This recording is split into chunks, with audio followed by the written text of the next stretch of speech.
Just wanted to show you the progress because I had some issues this weekend, but I worked away on it.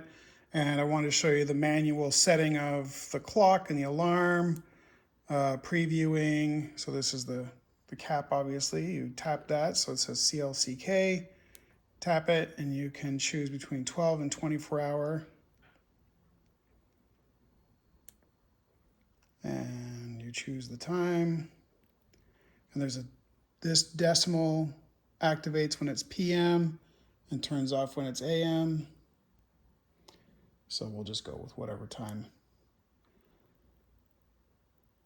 And then we just set the minutes. We hit save, and that saves the clock. Then we're going to go to the alarm value. And we want to set the hour. We want to set the minutes. All right.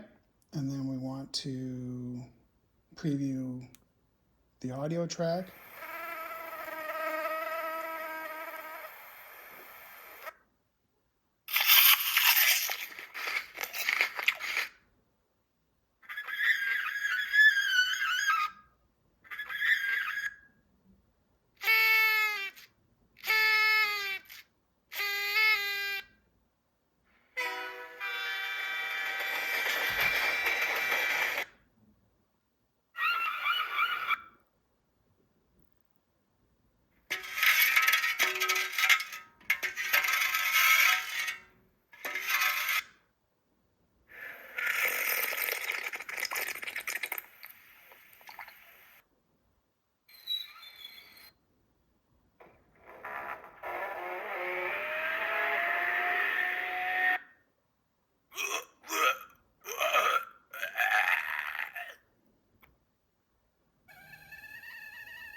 So that's where we are at the moment.